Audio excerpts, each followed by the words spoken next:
Bienvenidos al podcast de Vive Compliance, donde cada semana exploraremos el fascinante mundo del cumplimiento normativo, la ética empresarial y la responsabilidad social corporativa. Soy Judy Tunjano y me complace acompañarte en esta aventura de conocimiento y reflexión. Juntos nos sumergiremos en una variedad de temas relevantes para los profesionales del compliance.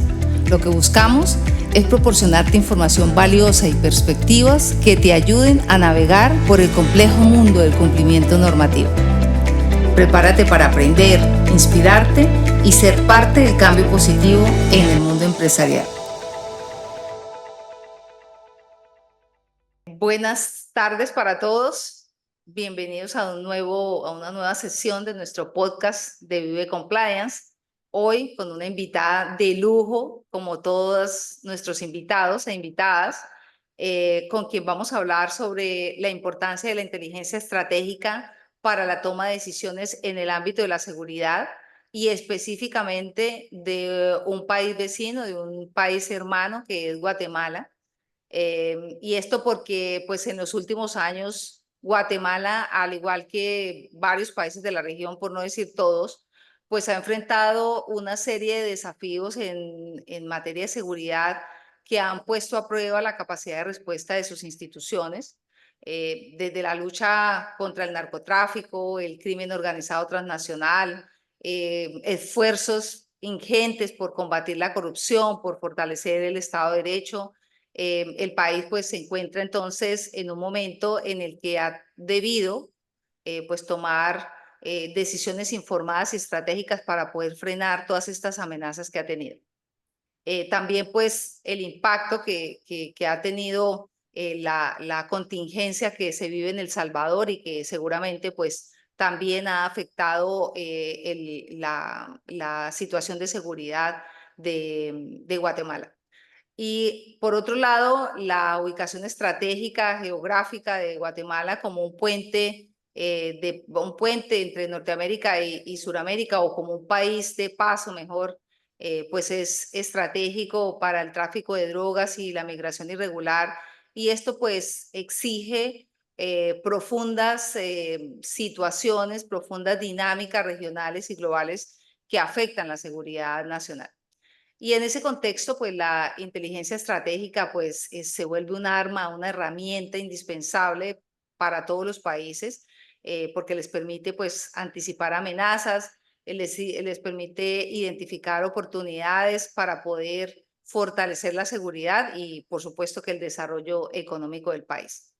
En este programa entonces exploraremos con nuestra invitada, que es una experta en el tema, aspectos de cómo la inteligencia estratégica puede mejorar la toma de decisiones en el ámbito de la seguridad, de la mano pues de ella, que es quien lidera este programa de inteligencia estratégica, por lo que nos va a comentar sobre casos específicos, sobre el Sistema Nacional de Seguridad, así como por supuesto los retos que están en este momento interviniendo y posibles escenarios futuros que el país va a asumir. Pues sin más preámbulos, nos acompaña la doctora Yulisa de Paz Morales.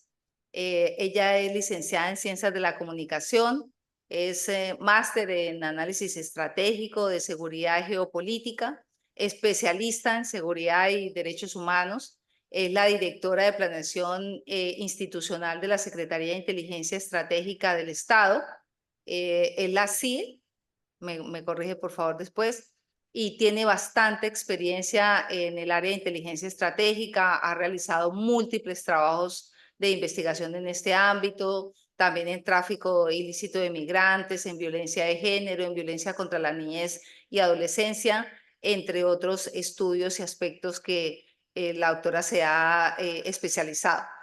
Doctora, bienvenida. Muchas gracias por acompañarnos hoy. Muchas gracias, buenas tardes. Para mí es un gusto poder compartir con la doctora Judy Tunjano en este espacio tan bueno para poder compartir, ¿verdad?, experiencias de los países de la región, así como conocer un poco el avance, ¿verdad?, en temas de seguridad, en temas de género, en temas de la prevención de la trata de personas que hemos estado hablando en episodios anteriores. Y pues un gusto, y aquí estamos para poder platicar hoy un poco, ¿verdad? ¿Por qué es importante la inteligencia estratégica para la toma de decisiones en un estado?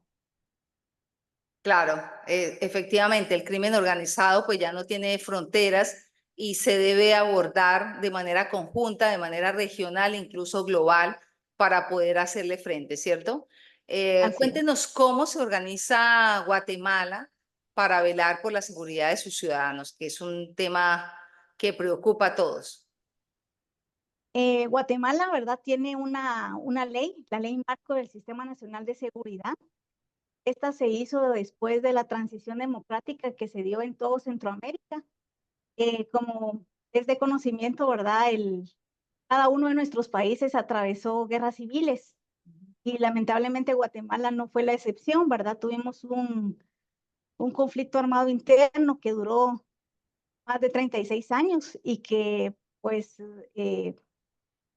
hoy por hoy aún se están deliberando algunos casos, ¿verdad? Que habían quedado en impunidad, que gracias al trabajo de derechos humanos de activistas, ¿verdad? Se ha logrado pues esclarecer este tipo de situaciones, y bien lamentable que pues hace 2 años se reconoció, ¿verdad? Que hubo genocidio en Guatemala.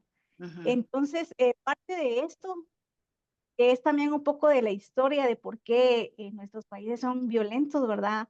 Pues esas transiciones de paz también que no se lograron sanar, ¿verdad? Subsanar desde sus raíces.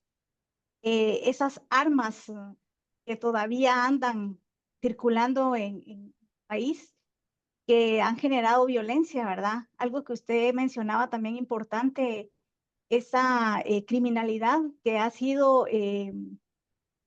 expuesta también a través de las pandillas y las maras, ¿verdad? Que han ido creciendo en cuanto a su alcance a nivel de nuestros países, que han dejado hoy por hoy, ¿verdad? Esos homicidios violentos que eh, son, se ven reflejados en los altos índices de criminalidad en el país. Y pues Guatemala no es la No es la excepción, ¿verdad? excepción, claro. Y el Sistema Nacional de Seguridad, doctora Yulisa, ¿quiénes lo lideran? ¿Quién lo conforma? ¿Qué organizaciones?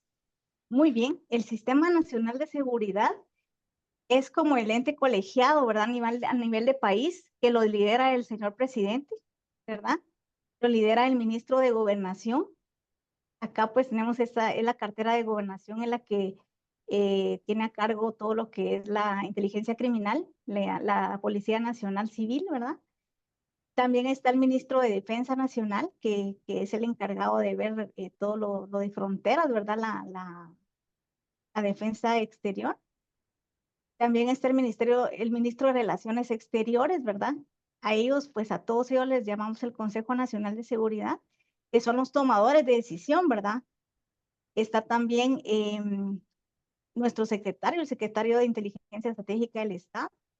Está también el secretario de Conred, ¿verdad? Porque en algún momento al haber un desastre natural, ¿verdad? Pues ellos toman la batuta a través siempre del señor presidente. Está también la Procuraduría de Derechos, perdón, la Procuraduría General de la Nación, ¿verdad? Que es el abogado del Estado, ¿verdad? Que también está Claro, inmerso en esto. La SAAS, que le bastantes llamamos entes. aquí, que es la Secretaría, ¿verdad? De Asuntos Estratégicos de Seguridad de Presidencia. Y ellos, ¿verdad? Lideran este consejo, como Consejo Nacional de Seguridad, y dentro de este Consejo Nacional de Seguridad, o dentro del Sistema Nacional de Seguridad, existe otro sistema, que es el Sistema Nacional de Inteligencia. El Sistema Nacional de Inteligencia está integrado por la inteligencia criminal, que acá le llamamos la inteligencia civil, ¿verdad? Que es una dirección, la Dirección General de Inteligencia Civil, que es parte del Ministerio de Gobernación. Está de la inteligencia militar, ¿verdad? Que está en el Ministerio de la Defensa, y la Secretaría de Inteligencia Estratégica del Estado, que es la que realiza la inteligencia estratégica. Doctora, Estos tres entes, perdón, no, no, estos tres, estos tres entes entonces, ¿verdad? Trabajan en conjunto para realizar la Agenda Nacional de Riesgos y Amenazas, que ya, es el instrumento, ¿verdad?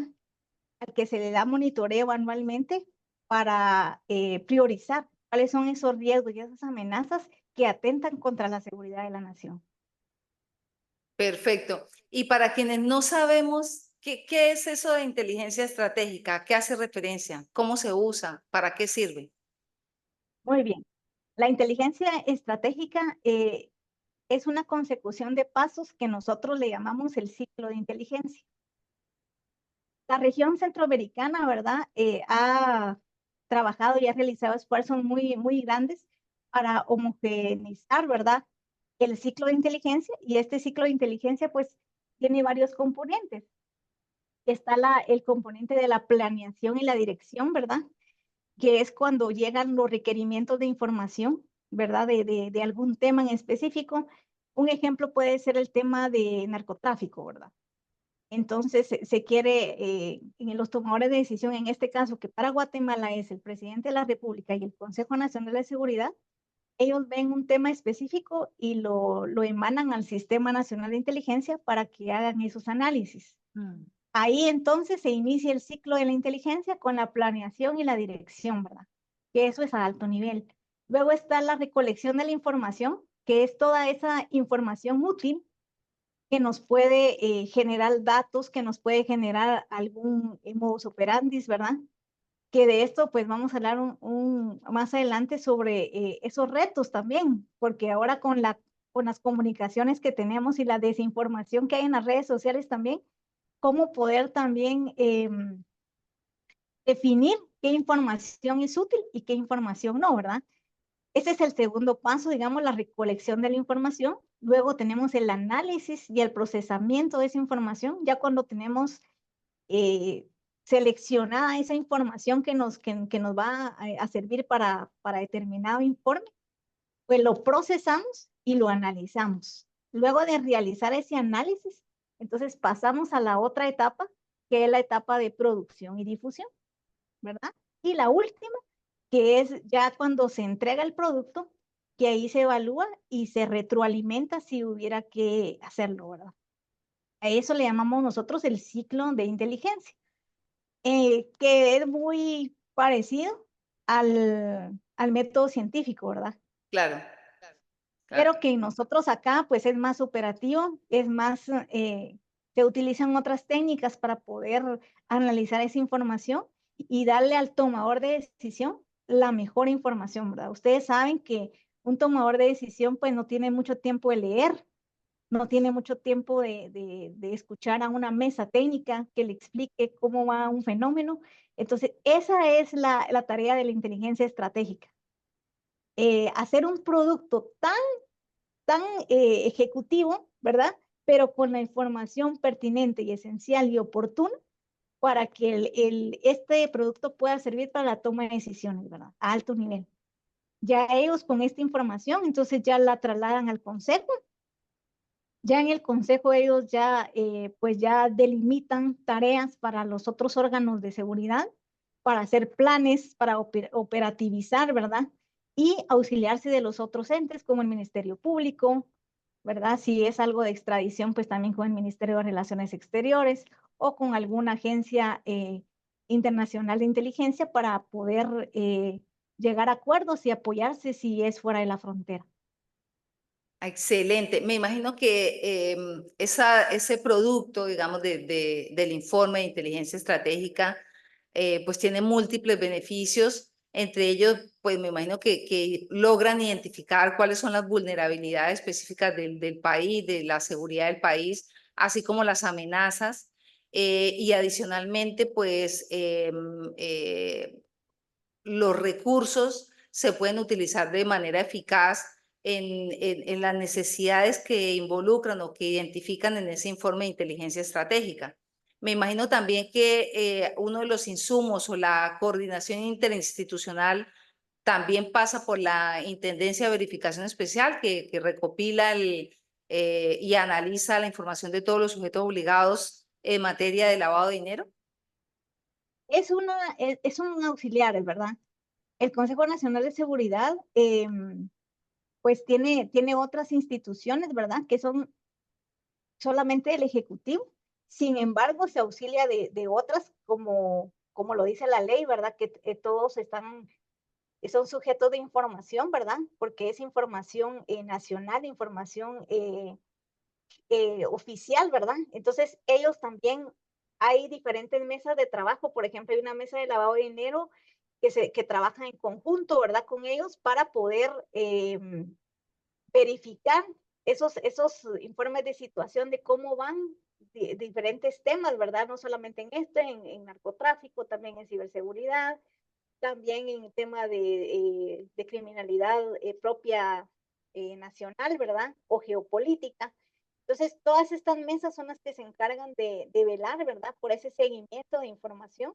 Y cuando hay una información específica o casos que se llevan ya que llevan ya un curso de tiempo de tratamiento, pues también se aporta, ¿verdad? O sea, la comunicación interinstitucional es la base, así como la información, la generación de información, para que esos informes de inteligencia contengan, ¿verdad? Todo.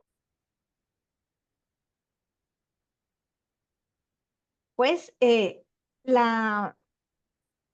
apoyo, ¿verdad? De las otras instituciones es vital para poder generar estos análisis de inteligencia, porque el corazón, digamos, de la inteligencia es la información y el análisis. Si no tenemos esa información, ¿verdad? Adecuada, entonces el informe sí va a generar, pero no va a generar todas las aristas o todos los ámbitos para poder mitigar determinada amenaza o mitigar determinado riesgo, ¿verdad? Esa es la importancia entonces de la primera parte del ciclo de inteligencia, que es la dirección y la planificación, porque ahí vemos todos los actores que pueden intervenir, ¿verdad? Para la generación de estos productos. Doctora, y frente a las amenazas, hemos visto en la mayoría de los países la amenaza del narcotráfico, del tráfico de personas, el tráfico de migrantes. ¿Son las mismas amenazas que ustedes han identificado?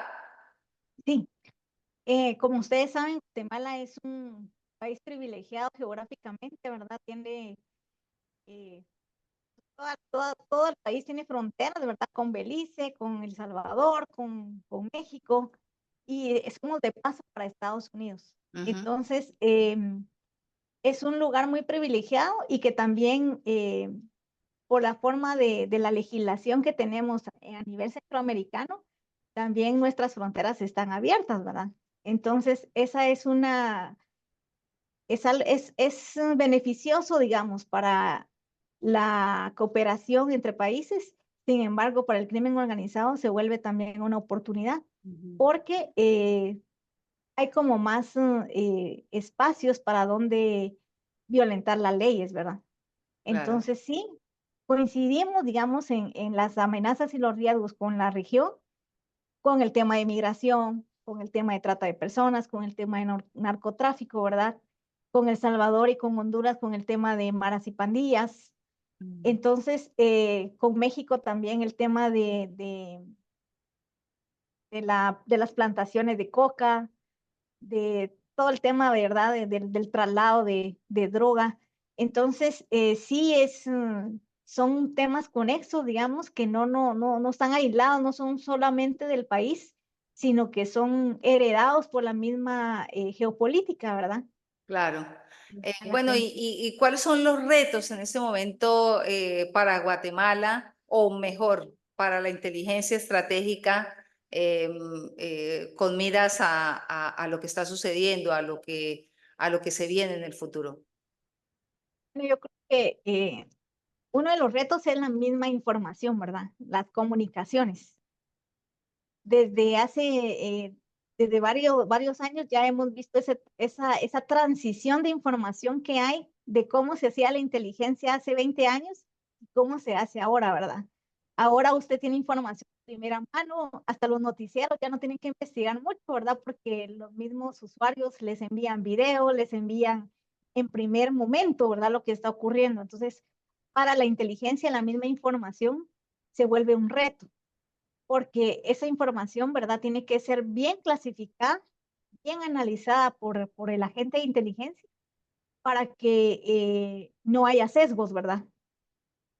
Y estos sesgos van desde lo que las empresas quieren decir, los medios quieren decir, eh, la desinformación que se le quiere dar a la población, que son las noticias falsas, ¿verdad? Que las vemos todos los días y que nos llegan a nuestros teléfonos o a nuestros móviles o a nuestros medios electrónicos sin que nosotros las pidamos.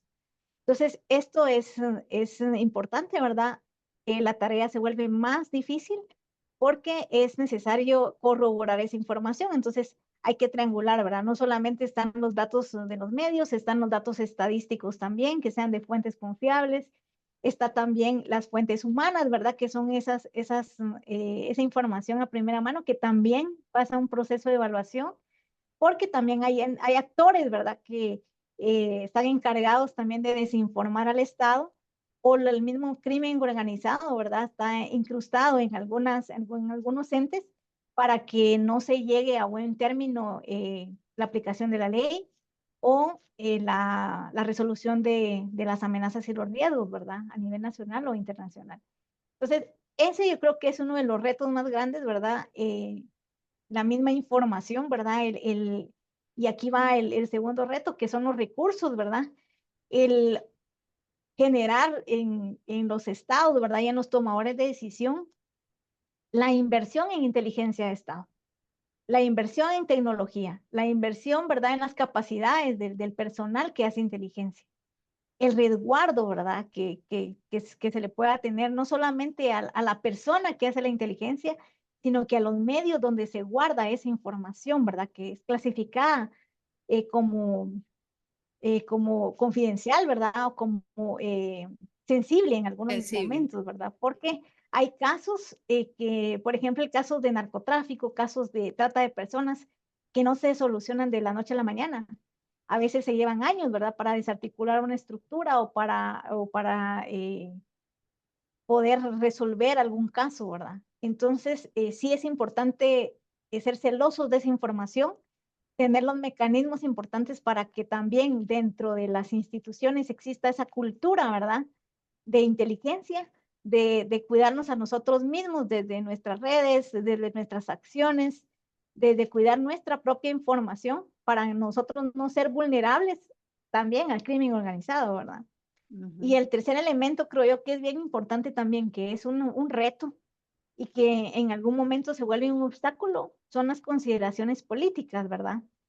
Porque los estados o los gobiernos de turno tienen prioridades de coyuntura política que muchas veces eh, abarcan todo el tiempo de la gente de inteligencia y dejamos por un lado esa priorización de las amenazas. Entonces, también eso yo creo que es importante, es como equilibrar, ¿verdad? La información o los retos que ellos tienen como gestión política, pero también no dejar de vista esos problemas geopolíticos y de nación que tiene el propio país, que ellos heredaron, ¿verdad? Cuando llegaron al poder. Entonces yo creo que también está esa conciencia política de los tomadores de decisión, porque de nada sirve invertir tiempo, recursos, presupuesto para dar un buen informe de inteligencia cuando el tomador de decisión no lo prioriza, ¿verdad? Y él quiere pues ver un tema que a él le conviene políticamente y no prioriza realmente lo necesario para la ciudadanía. Ese es un reto político. Otros son los acuerdos diplomáticos previamente establecidos que ya hay, ¿verdad? Por ejemplo, los acuerdos que hay entre países que muchas veces en lugar de apoyar a fortalecer esos esfuerzos de seguridad, entorpecen, ¿verdad? Algunos esfuerzos. Entonces, se ha trabajado mucho en eso, en los procesos de extradición, en procesos por ejemplo, en el caso de las niñas que son víctimas de trata, ¿verdad? Las sobrevivientes, cómo hacer ese intercambio si ellas se encuentran en otro país, los protocolos que hay que seguir, Hemos avanzado mucho en eso, pero todavía hace falta. Y Incluso, otro es, perdón, incluso me imagino la ley de extinción de dominio, que también ya la cogieron como norma nacional. correcto. Ese es un reto que en el 2015 fue muy, Un poquito. el tema de la extinción de dominio fue un tema muy, estuvo en boga en el 2015, ¿verdad? Por los casos de corrupción que hubo en el país, de los funcionarios, ¿verdad? Del presidente de turno y en la vicepresidenta, que era un grupo ahí lamentablemente, que se sirvieron de los ciudadanos, ¿verdad? De las arcas del Estado. Entonces, ahí fue donde se puso en práctica, digamos, ¿verdad? Esta ley ha servido mucho porque todo esto, estos procesos que se han llevado a cabo y que han sido satisfactorios, han apoyado esos esfuerzos, ¿verdad? Para el fortalecimiento en tema de seguridad y justicia del país. Algo también importante es hablar de la obsolencia en la legislación, ¿verdad? Muchas veces tenemos legislación también que no aporta a las nuevas amenazas y a los nuevos riesgos que estamos enfrentando, ¿verdad? El caso, un ejemplo así yo creo que es un reto para la región, es el tema de ciberseguridad, ¿verdad? Claro. No tenemos todavía este tema. El tema, por ejemplo, de los delitos contra mujeres o contra niñez, temas de delitos que se usan las redes, ¿verdad? Todavía no se Los han podido delitos tipificar. informáticos. Informáticos se han tipificado en Guatemala como pornografía, pero muchas veces va más allá, pero no tenemos una ley, ¿verdad? Entonces, esa falta de legislación también, ¿verdad? O esas actualizaciones de las leyes, ¿verdad? No se han dado y eso también entorpece muchas veces la labor de inteligencia, porque aunque los escenarios que podamos prospectar en un informe prospectivo sobre la falta de legislación es otra consideración política, ¿verdad? Que también en el caso de Guatemala, el Congreso de la República debe priorizar, porque muchas veces los ciudadanos también, cuando hay un cambio de turno, ¿verdad? De gobierno, dicen, es que hoy sí va a cambiar todo porque se cambió el presidente o porque se cambió el gabinete, pero no es solamente la persona o la figura presidencial, sino que son aquellos, ¿verdad?, que tienen a cargo las leyes. Y en el caso de Guatemala, si no hay voluntad política en un Congreso, no hay presupuesto para poder ejercer las actividades, ¿verdad?, ya programadas. No hay tampoco esa renovación de las leyes. O bien, hay leyes a favores de los mismos criminales, ¿verdad? Porque no hay esa participación ciudadana también que pueda fiscalizar todo lo que hace también el Estado. Entonces, yo creo que sí es un trabajo en equipo, es un trabajo que se debe mejorar todos los días, ¿verdad? Hay esfuerzos muy grandes y hay personas de carrera en inteligencia que hasta exponen sus vidas, ¿verdad? Para poder resolver, para poder llegar a esa información. Y yo creo que es una labor que es bastante importante en un estado, pero que no se ha visibilizado como tal, ¿verdad? Y que hay que fortalecer. Hay que fortalecer los servicios de inteligencia, hay que fortalecer las capacidades, hay que trabajar también la sociedad civil, ¿verdad? También se les hace un llamado para que ellos intervengan en la propuesta de leyes, Claro. en que observen cómo va esa ejecución presupuestaria, ¿verdad? ¿Qué carteras tienen más presupuesto y qué otras? La inteligencia se visibiliza como los ocultos, los invisibles, ¿verdad? Porque esa información no llega a la ciudadanía, pero todo el esfuerzo que se hace salva vidas, ¿verdad? Los índices de violencia disminuyen. Claro, sí, son bastantes los retos y yo la escucho hablar y pareciera que fuera cualquier país de la región, ¿no? Que necesita compromiso, compromiso parlamentario, compromiso de las autoridades, no solamente con los cambios legislativos, sino también con el presupuesto, con la misma cultura de cumplimiento, la misma cultura de compliance para hacer modificaciones profundas en el Estado. Y bueno, ojalá, digamos que en un tiempo corto, en un tiempo a mediano plazo, pues podamos tener unas nuevas noticias, unas mejores noticias de lo que ya existe. De todas maneras, muchas gracias, doctora Yulisa, porque hoy aprendimos cómo interactúan o la trazabilidad que hay entre los distintos órganos de inteligencia para promover esa inteligencia estratégica que le permita a las altas autoridades del Estado tomar decisiones informadas, tomar decisiones estratégicas y tomar decisiones capaces de pues poder cambiar los distintos ámbitos, los distintos aspectos en los que tengan que tomar decisiones a nivel país. De verdad que me da mucho placer tenerla. Muchas gracias por estar hoy con nosotros. Muchas gracias a ustedes y como para cierre, ¿verdad? Solamente decir, ¿verdad? Que la información es bien importante. Como ciudadanos, pues es importante la denuncia. Si no tenemos datos, si no tenemos esa información de primera mano de las personas que son vulnerables a un delito, ¿verdad? A un crimen, pues para nosotros se nos hace difícil poder crear esa información. Entonces, ese es el llamado para la población, ¿verdad? Involúcrense, hagan auditorías sociales, participen, vean bien por quién van a votar cuando llegue el momento y sobre todo Importante. crean en el Estado porque hay mucha gente, no es solamente las personas que están electas de turno, no, hay mucha gente de carrera que ha estado años en los servicios, ¿verdad? En este caso, los servicios de inteligencia, que se esfuerzan cada día y que están haciendo incidencia política, incidencia institucional para que se logren esos objetivos de nación, ¿verdad? Y que sobre todo lo que dice nuestra constitución, ¿verdad? En Guatemala es velar por la vida, ¿verdad? Por la seguridad integral de las personas y sobre sus bienes también. Entonces, Claro. ese es el reto. Bueno, muchas gracias.